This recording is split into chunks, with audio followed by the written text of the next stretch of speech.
Double time, double time. All right, let's go. Oh, it's good. It's good. When was it? I think my last double was, I think it was going into New York City, into the New York City Marathon. I think it's been that long. So November, wow, crazy. It's good to be back. It's good to be back, ladies and gentlemen. And we're back. How's everyone doing? Another week, another Monday. When you're watching this, it's Tuesday. Am I doing the math right, YouTube family? Week 5. There's a 14-week training block that I'm working with right now. 14 minus 5 is 9? Am I doing the math right? It just blows my mind how the days continue to tick off and roll along. Like, that is, in my mind, that is not much time. Now, I'm not panicked at all as far as getting ready for Hamburg, but that's like a hop, skip, and a jump in my book. Like 9 weeks, like it's gonna go by like that, especially with baby Henry on the way. So anyway, it just blows my mind that we're already in week 5 of the marathon training block. Gonna talk about volume, pacing, and why this week is critical in my marathon training plan. Okay, here we go. 2 runs today. First run was 4 miles. Second run, 13 miles. So total of 17 miles for the day. And it's crazy. So you know how I run by feel. It's really nice in the wintertime because my watch is always covered with clothing. But the first run, 4 miles at 7 a.m. this morning was 7:41 exactly, 7:41 a mile according to the watch. And this afternoon's run was 7:42 a mile. So I just was going by feel, keeping it steasy. It blows my mind. Anyway, like I just love making sure that the pacing is on point for these steasy runs without having to look at the watch, if you know what I mean. Now, as far as pacing goes for this marathon training week, week 5, it's crazy. So I've been trying to be patient. I think I've done pretty well, keeping it easy, not going crazy.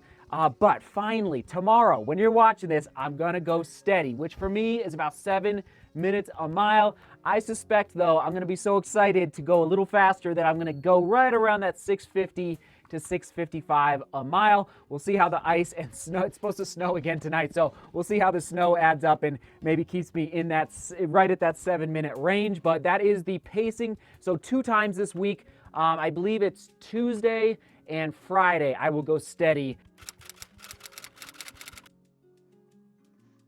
And nothing, nothing crazy yet, just nice, feet, just picking it up just a little bit. And okay, as far as volume for the week, 80 to 90 miles is the window I'm working with. So we're moving on up. In fact, I was trying to find the graph on Strava today. I couldn't really find it on the desktop version.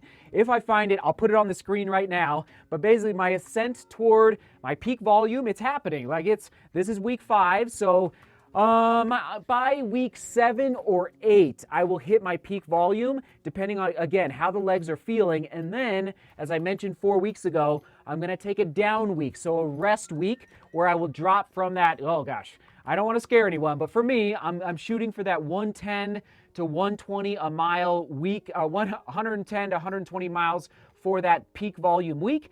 And then I'll drop it back down to that 40 to 50 range just to have a reset moment a little over halfway through the training block. So about week 7 or week 8, all right? So that is this week's volume, and I'm just grateful to be integrating doubles once again into the training block. And now, why do I consider week 5 a critical one in the overall marathon training plan? So phase 1 is done. So the first 4 weeks, it's over. Phase 1 is done, entering into phase 2.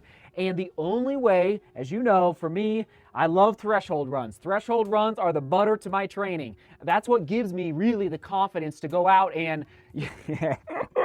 chase butter in Amsterdam. Like, I just was fit. I was really fit in Amsterdam. Now, it was too fast, but it's like I was not afraid to go chase butter. I digress. So all I'm saying is week 5 is critical because it gives me that confidence.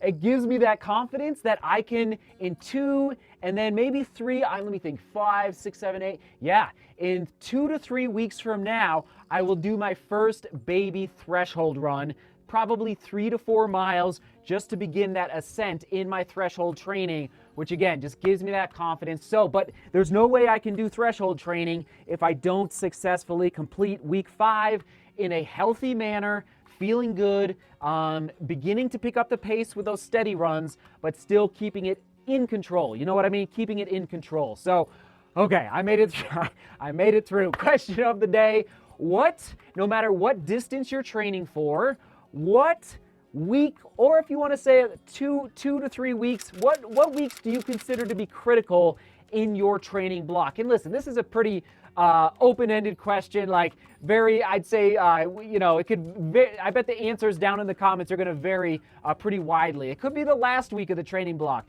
It could be the first week of the training block, because guess what? It means you're moving forward. There's one foot in front of the other happening in your training. So anyway, that's the question of the day. What week or weeks do you consider to be critical in your training block?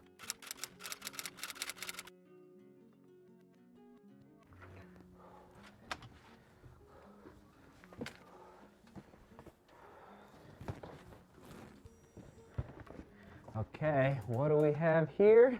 Oh man, I appreciate, shout out to the UPS drivers out there, FedEx drivers, everyone delivering packages and mail.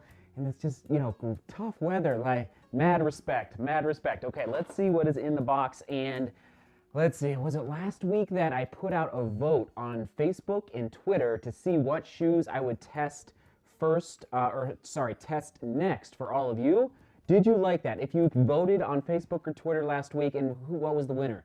It was oh my goodness, it wasn't the Hoka Arahi 4. Anyway, you chose the next shoe that I was going to test out. I think it was kind of fun. So let's see what is in this box. All right, are you ready? Shout out to Running Warehouse. 1, 2. Oh my goodness, yes, yes, yes, it is the Ultra Viho. Oh my goodness, lots of paper. Okay, Ultra Viho. Okay, I've never worn this shoe before. Oh man, a 26 millimeter stack height through this zero drop shoe from Ultra. Look at the outsole there. Very cool. There you have it, the Ultra Viho. I will be putting this through the test for all of you sooner rather than later. Looking slick. Looks like a new upper. Like really, I haven't seen this type of upper construction from Ultra before. A lot of overlay going on. A lot of overlay. All right, everyone. Thanks for being here. Thanks for watching.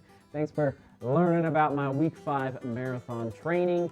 Love y'all, and we'll see you tomorrow. Sound good? Sound good? All right, we're going to toss it back on the right to last week's marathon training, the week 4 marathon training. That'll be on the right. And then on the left, we'll toss it back to yesterday's first impression vlog of the Hoka Mach 3. Hoka Mach 3 on the left. All right, see beauty, work hard, and love each other. See you tomorrow.